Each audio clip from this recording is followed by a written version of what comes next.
You own a savings account, you probably have a home loan too. That means you are a part of the Indian banking and financial services industry.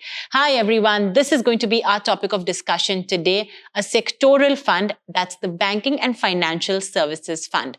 To talk about this, I have with me Shivani Kurian, the Senior Executive Vice President with Kotak Mahindra Asset Management Company Limited.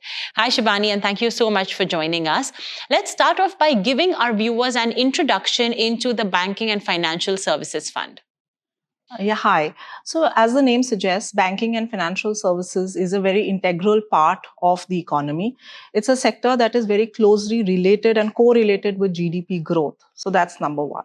Secondly, if you look at the sector, the runway for growth in the sector is extremely large.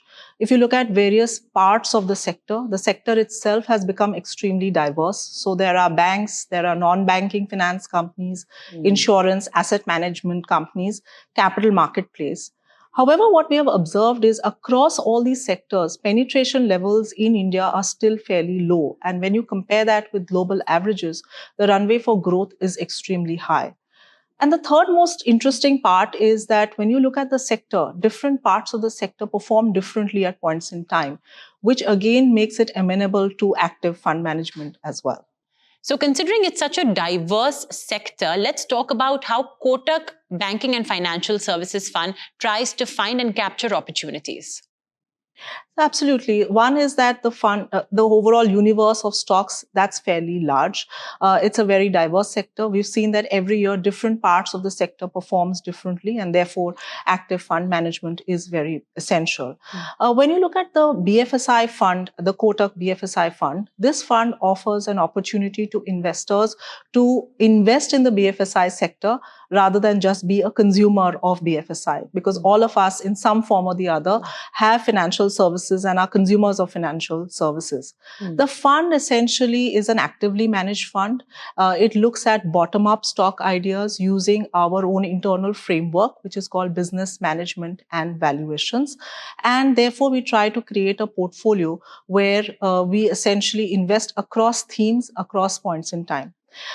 What we've also noticed, if you look at the sector today, the sector over the last few years, specifically banks, for instance, have seen significant improvement in growth and profitability, while valuations today are still slightly below long-term averages.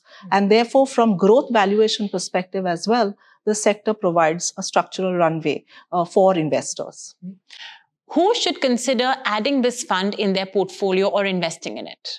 I think first and foremost, an investor who comes into this fund should have a long-term time horizon in terms of his investment horizon.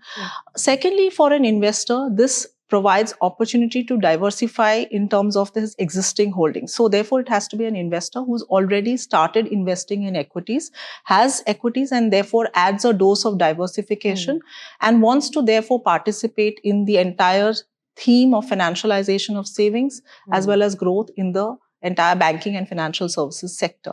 So therefore, long-term time horizon as well as an existing investor who's looking at diversification and therefore having some allocation to a sectoral theme which is structural in nature, such as banking and financial services. Thank you, Shivani, for that. Well, financialization of savings is happening in India and it is only going to pick up. So if you want to take part in that journey, you could consider the Banking and Financial Services Fund. Thank you so much for watching. Mutual fund investments are subject to market risks. Read all scheme-related documents carefully.